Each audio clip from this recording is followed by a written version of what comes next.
ಅದ್ರ ಬಗ್ಗೆ ನಾವು ವಿರೋಧ ವ್ಯಕ್ತಪಡಿಸಲಿಲ್ಲ ಪರೋಕ್ಷವಾಗಿ, ಆದರೆ ನೀವು ಹೇಳಿದ್ರು ಇದ್ರ ಬಗ್ಗೆ ಆ್ಯಕ್ಷನ್ ತಗೋತೇವೆ ಅನ್ನೋ ರೀತಿ ಹೇಳಿದ್ರು. ತಗೋಲಲ್ರಿ. ಹಿಂದಕ್ಕೆ ಎಂ ಪಿ ಪಾಲ್ರೆ ಉಸ್ತುವಾರಿ ಮಂತ್ರಿದಾಗ 26 ಕೇಸ್ ಹಾಕಿದ್ರು ನನ್ನ ಮ್ಯಾಗ.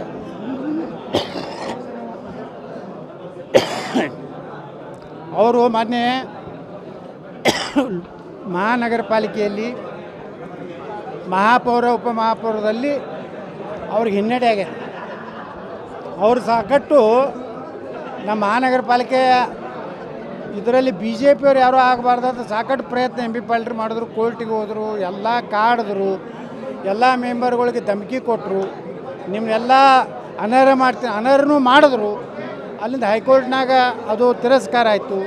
ಮಹಾನಗರ ಪಾಲಿಕೆ ಮಹಾಪೌರ ಉಪಮಹಾಪೌರದ್ದು ಇಲೆಕ್ಷನ್ ಆದಮ್ಯಾಗ ಕೌಂಟಿಂಗ್ ಮಾಡ್ಲಿಕ್ಕೆ ಅಡ್ಡ ಹಾಕಿದ್ರು. ಆದರೂ ಹೈಕೋರ್ಟ್ನ ನಾವು ಗೆದ್ದೀವಿ. ಮೊದಲ ಬಾರಿಗೆ ಬಿ ಜೆ ಪಿ ಮಹಾಪೌರ ಮತ್ತು ಉಪಮಹಾಪೌರ ಆಗ್ಯಾರ. ಒಳ್ಳೆಯ ಕೆಲಸ ಮಾಡ್ತೀವಿ ನಾವು. ಎಂ ಬಿ ಪಾಲ್ರಿಗೆ ಅಂಜಿ ರಾಜಕಾರಣ ಬಿಜಾಪುರನಾಗ ಮಾಡೋದಿಲ್ಲ. ಎಂ ಬಿ ಪಾಲ್ರಿಗೆ ನಮ್ಮದೇನು ಅವ್ರ ಮ್ಯಾಗ ನಮ್ಮದು ಉಪಕಾರ ಇಲ್ಲ, ನಮ್ಮದು ಮ್ಯಾಗ ಅವ್ರದ್ದು ಉಪಕಾರ ಇಲ್ಲ. ರಾಜಕೀಯವಾಗಿ ಅವ್ರ ರಾಜಕಾರಣ ಅವ್ರು ಮಾಡ್ತಾರೆ. ಅವ್ರು ಬರೀ ಸಾಬ್ರು ಬೆನ್ನತ್ತಾರ.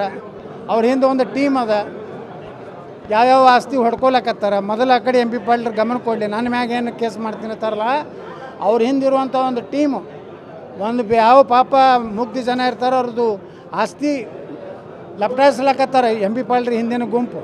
ಮೊದಲೊಮ್ಮೆ ಸಣ್ಣ ಇದ್ರಾಗ ಹೇಳೀನಿ, ಇಟ್ಟು ಮೀರಿ ಅವ್ರು ನಾನು ಒಳಗೆ ಹಾಕಿಸ್ತೀನಿ, ನಾನು ಇದು ಮಾಡ್ತೀನಿ. ಶಿವಾನಂದ ಪಾಟೀಲ್ ಹೋಗಿದ್ದ, ಇದಕ್ಕೆ ಸುಪ್ರೀಂ ಕೋರ್ಟ್ ತನಕ ಹೋಗಿದ್ದ. ನನಗೆ 100 ಕೋಟಿ ರೂಪಾಯಿದ್ದು ಮಾನಹಾನಿ ಆಗೈತತ್ತೇಳಿ ಉಲ್ಟವನಿಗೆ ದಂಡ ಹಾಕ್ತೀನಿ ಅಂದ್ರೆ ವಾಪಸ್ ತೊಗೊಂಡಾರ.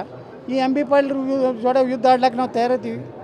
ನಾವು ಹಿಂದೂ ಪರವಾಗಿ ಇರೋರೆ, ಹಿಂದುತ್ವ ನಾವು ಬಿಡೋದಿಲ್ಲ. ಎಂ ಪಿ ಪಾಲ್ರಿ ಅಂಜಿಕೆ ಹಾಕಿದ್ರೆ ಅವಾಗೆ 26 ಕೇಸ್ ಹಾಕ್ಯಾರಲ್ಲ ಎಂ ಪಿ ಪಾಲ್ರಿ.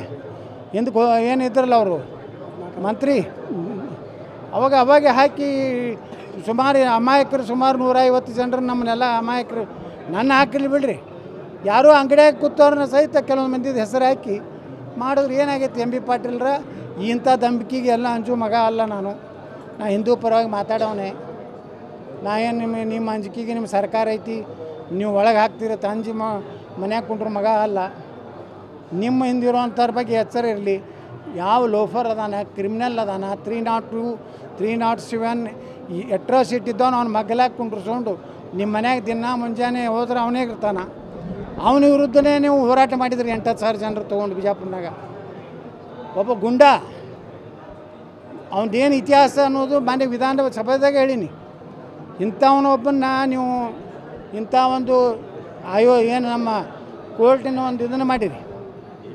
ಹಾಂ, ಮತ್ತು ಇದನ್ನು ಬಿಟ್ಟು ನೀವು ನನ್ನ ಮ್ಯಾಗ ಏನಾರೇ ಆ್ಯಕ್ಷನ್ ತೊಗೋರಿ, ಏನು ಆಯ್ನ ಅನ್ಸೋದಿಲ್ಲ. ಮುಂದೆ ಒಂದು ಕಾಲ ಬರ್ತೈತೆ ನಮಗೂ. ನೀವು ಯಾರ್ಯಾರನ್ನ ರಕ್ಷಣೆ ಮಾಡ್ಲಕತ್ತಿರಲ್ಲ ಗುಂಡಾಗಳನ್ನ ಲಪೋಟನ ಬಿಜಾಪುರನಾಗ, ಅವ್ರನ್ನೆಲ್ಲರಿಗೂ ಬರೋಬ್ಬರಿ ಕಾಲು ತೋರಿಸೋ ಕಾಲ ಬರ್ತೈತೆ. ಇನ್ನು ಮುಂದಿನ ಅವಧಿ ನಮ್ಮದೇ ಇದೆ.